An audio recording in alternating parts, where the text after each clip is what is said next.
Lula está com uma desaprovação crescente. Isso é fato. Quais são os motivos que o Lula está cometendo para ter essa desaprovação que cada dia cresce? Olha só, a minha pergunta, a minha surpresa a essa altura é como é que o Lula ainda tem gente que apoia o Lula nessa altura, né? Porque o cara foi envolvido em um monte de escândalo de corrupção, um monte de coisa, voltou da cadeia e ainda tem gente que apoia o cara. Isso eu acho mais surpreendente do que o fato dele ter desaprovação, né? Mas é verdade que nesse terceiro mandato dele, ele não, ele veio numa pegada meio errada, né? Ele veio querendo meio que voltar no tempo. O grande problema do Lula é que ele é um cara que o tempo dele passou, né? Não é porque ele tá velho pela idade, ele tá velho pelas ideias. As ideias dele estão muito velhas. Eu acho que o grande problema do Lula é esse. Ele tenta, por exemplo, fazer a mesma coisa que ele fez no primeiro mandato dele, de criar um monte de programas. Bolsa Família, Pé de Meia e não sei o que lá, um monte de coisa. Só que o que acontece hoje, né? Isso acaba jogando dinheiro no mercado, acaba subindo a inflação. Então, algumas pessoas são beneficiadas pelo programa que ele cria, mas todo mundo é prejudicado pela inflação. O Lula entrou numa espiral que ele não consegue sair dela, isso só piora a situação. Quanto mais ele se mexe, pior ele fica. Eu acho que ele está com uma desaprovação grande e acho que vai piorar. E você acha que no Nordeste cresceu? Porque ele é muito forte no Nordeste. Ele sempre foi muito forte no Nordeste, mas impressionantemente como está caindo a popularidade dele, principalmente no Nordeste, onde ele mais está perdendo apoio, né? E a explicação é mais ou menos essa. O pessoal votou nele com a expectativa de que ele ia salvar o povo no Nordeste, ajudar muito. E a verdade é que ele não fez nada de muito diferente. Ele manteve basicamente os mesmos programas que ele tinha desde aquela época e criou algumas coisinhas novas, mas nada muito fantástico. A impressão que eu tenho é que o povo brasileiro já está vendo meio um certo cansaço dessa solução estatal, já está percebendo que o Estado já não ajuda tanto assim o pobre, né? Essa ideia de que o Estado vai ajudar o pobre a sair da pobreza e coisa e tal, o pessoal já está desiludido com isso. E lá no Nordeste ainda tem outros fatores também, né? Com a inflação alta, a inflação afeta muito mais o pobre do que o rico, né? O rico dá seu jeito, o rico bota dinheiro no exterior, o rico compra Bitcoin, compra ouro, compra o que ele quiser. O pobre não tem jeito, o pobre vai comprar comida, e comprar comida a inflação está nas alturas. E daí, ou seja, esse problema que o Lula trouxe, da volta da inflação, isso afeta muito justamente o pessoal mais pobre, e daí isso afeta muito o Nordeste. O Nordeste tem uma grande população pobre também, né? E essa questão do Lula, vamos falar assim, você acha que a desaprovação dele é só pelo fato inflação? Subiu a inflação, é só por isso? É mais por isso ou tem outros motivos pro Lula e toda essa questão do governo dele tá tendo essa desaprovação?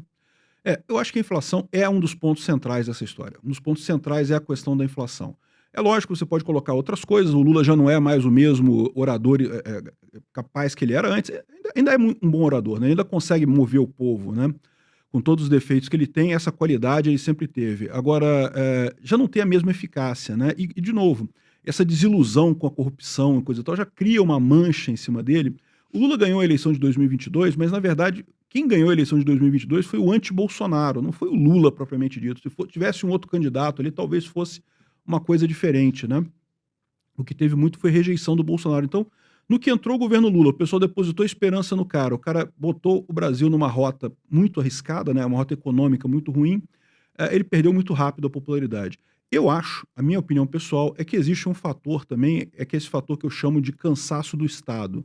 Que as pessoas já estão percebendo que o Estado não resolve muita coisa, já estão buscando... Você repara, no mundo todo você tem um sentimento anti-establishment, né? Se você perguntar por que o pessoal votou no Trump, não, porque ele vai drenar o pântano, ele vai acabar com o deep state, não sei o que lá. Muito do que o pessoal quer o Bolsonaro, que também é para resolver o problema do Estado, é para meio que destruir o Estado, né? Então há um sentimento na população de que o Estado é um problema, ele tem que ser diminuído, ele tem que ser alterado fundamentalmente, né? Então eu creio que isso tem um fator também importante aí. O que acontece no Nordeste? O Nordeste sempre foi politicamente uma região no Brasil que demorou mais tempo para as mudanças acontecerem, né? Sempre foi uma região muito populosa, que lógico tem muitas riquezas, o Nordeste é um lugar lindo, gosto muito de lá, mas tem também uma parte muito pobre do Nordeste, o interior do Nordeste é muito pobre, as coisas demoram a chegar ali, né? Então, uma coisa que eu falo para as pessoas é que a minha visão disso daí é que, à medida que as pessoas têm acesso à internet, começam a discutir política, não estou dizendo nem assistir podcasts, nem isso. Tem mais acesso, né? Simplesmente ter Informações. acesso à informação, ter discussão, conversar política no grupo da família, a pessoa começa naturalmente a migrar para a direita. E esse fenômeno que já aconteceu no Sul, já aconteceu no Sudeste no passado, está acontecendo no Nordeste agora e está piorando muito a aprovação do Lula. Então, assim, eu acho que são os dois grandes fatores que você tem aí para o Lula, de piora para o Lula. E a notícia ruim para ele é que não tem perspectiva de nenhum dos dois melhorar, porque para o Lula resolver o problema da inflação, ele teria que parar de gastar dinheiro. Você consegue imaginar o Lula parando de gastar dinheiro? Tá vindo imposto atrás de imposto. Pois é. E a questão da internet, das redes sociais e coisa e tal, também isso não, ele não vai conseguir parar. Então, eu não acredito que ele tenha solução nesses problemas. Mas você não acha que tem hoje uma vamos dizer assim, entre aspas, uma ditadura nas redes sociais? Porque a gente vê muita gente perde perfil, porque fala de, né, enfim, de política, outros não passam as informações, o canal é derrubado. Você não acha que tem uma certa ditadura hoje, uma manipulação que prejudica as redes sociais de serem livres? Eu não tenho dúvida disso. Se depender do STF, se depender dos poderes constituídos aí da esquerda, vão fazer pior ainda. Eles querem piorar isso daí, né? Eles querem mais leis para censura e coisa e tal.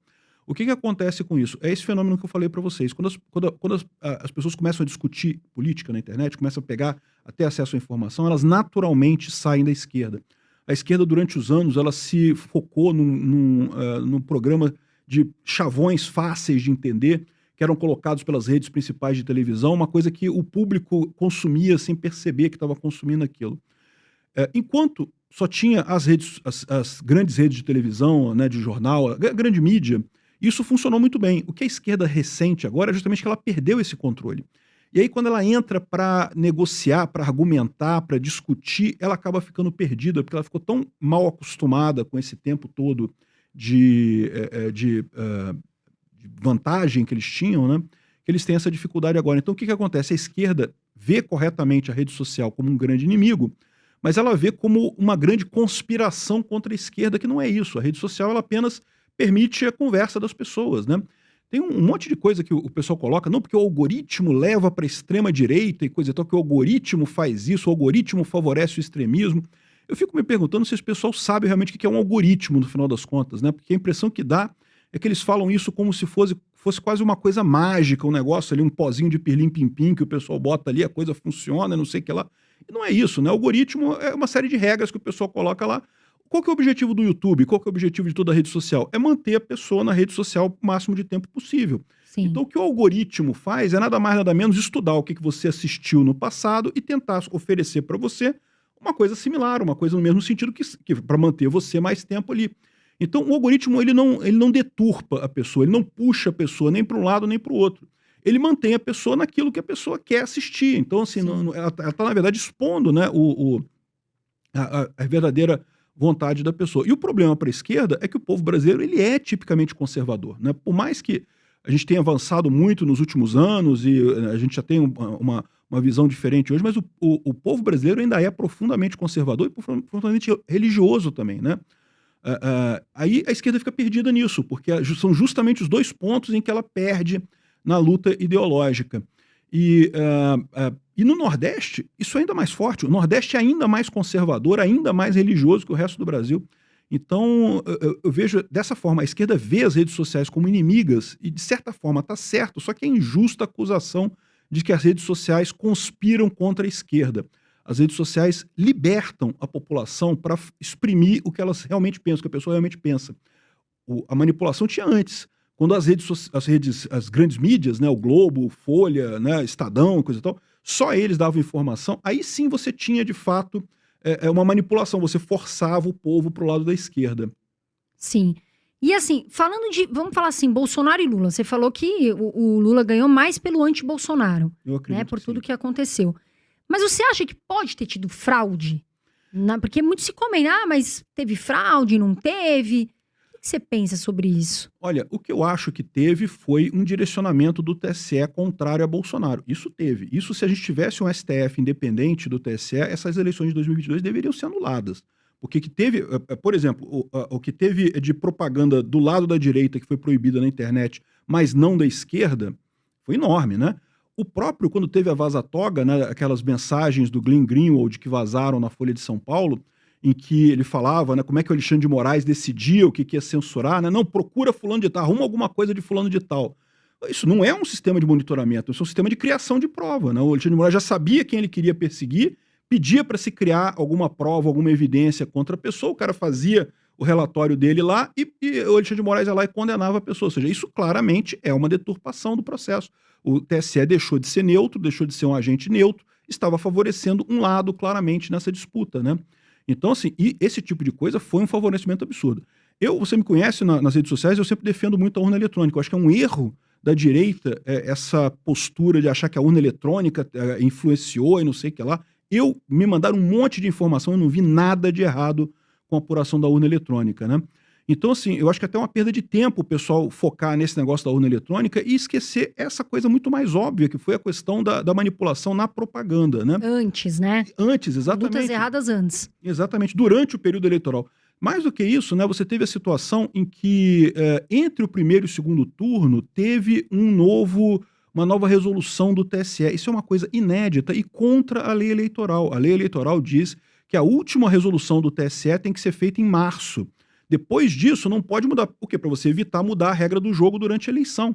E esse tipo de lei foi colocado exatamente porque na ditadura anterior, na ditadura militar, os militares, quando estava terminando o processo, né, eles estavam preocupados, porque a oposição começou a ganhar um monte de eleição, então os militares começaram a inventar regra em cima da hora, né? Perto da eleição inventava uma resolução nova do TSE que proibia isso, permitia aquilo, não sei o que lá, não sei o que lá. Então, para evitar essa mudança no meio do jogo, eles fixaram na lei eleitoral que não pode ter resolução do TSE de março até o final das eleições.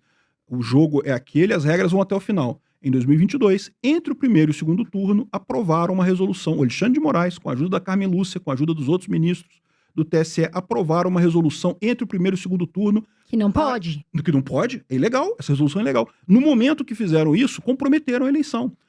Mas era necessário porque estava havendo muita desinformação.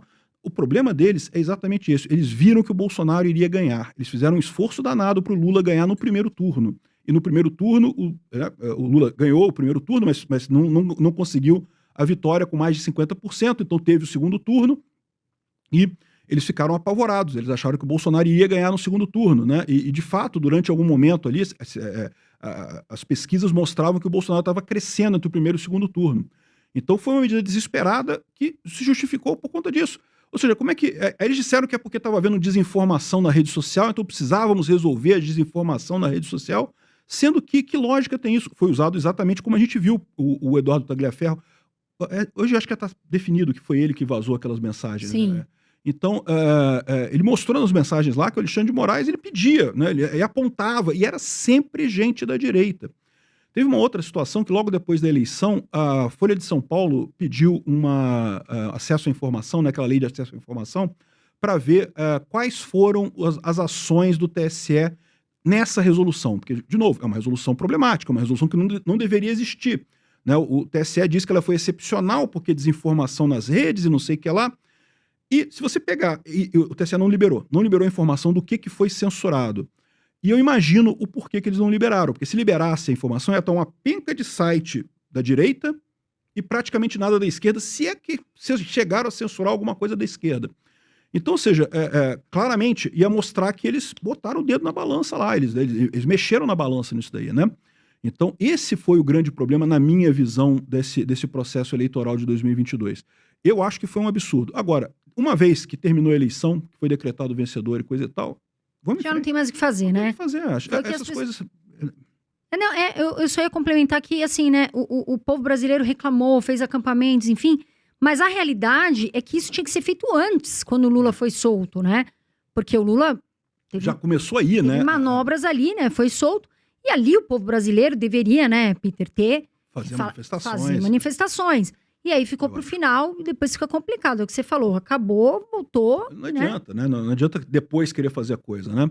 E teve muita acusação de compra de voto, de votos de cabresto, e realmente no Brasil tem muita fraude nesse sentido, né? Que compra de voto não tem nada a ver com a urna eletrônica. Se tiver voto em papel, vai ser do mesmo jeito. Comprar de voto é comprar voto, né? Então, mas esse tipo de coisa você tem que fazer antes, você tem que planejar antes, você tem que botar fiscais nas sessões antes. Não adianta você depois ficar reclamando, não tem o que fazer, né? Então, eu vejo a coisa dessa forma. E espero que o pessoal esteja atento. E eu temo justamente que fica o pessoal da direita com foco muito grande na urna, e vamos combinar, as eleições ano que vem em 2026, vão ser com a mesma urna, não vai ter mudança nenhuma. Mesmo que por acaso se aprovasse alguma coisa no Congresso e coisa e tal, as urnas em 2026 vão ser as mesmas urnas que foram na eleição passada. Então, ou seja, é o tipo da coisa que não vai resolver problema nenhum e pode até prejudicar o Bolsonaro ou o candidato da direita que foi em 2026, porque se você vende para o seu eleitorado que as urnas não funcionam, que as urnas são caixinhas mágicas, que não importa você digitar o número, que o voto vai ser decidido, não sei o que lá, o que vai acontecer? O seu eleitor não vai votar. Por que o seu eleitor vai votar? Né? Exato. Você desestimulou o cara de votar. De votar. Né? E isso é um problema, no final das contas. Eu sou muito crítico dessa abordagem do Bolsonaro de criticar as urnas eletrônicas por conta desses aspectos. Enfim, eu acho que assim, as urnas são perfeitas? É lógico que não. Pode melhorar? Pode, mas então tem que fazer uma lei no Congresso para daqui a não sei quantos anos, aí isso tem um prazo até você fazer novas urnas e coisa e tal, não tem como achar que vai resolver para a eleição que vem, isso não tem como resolver, né? Sim, já tá por aí, né?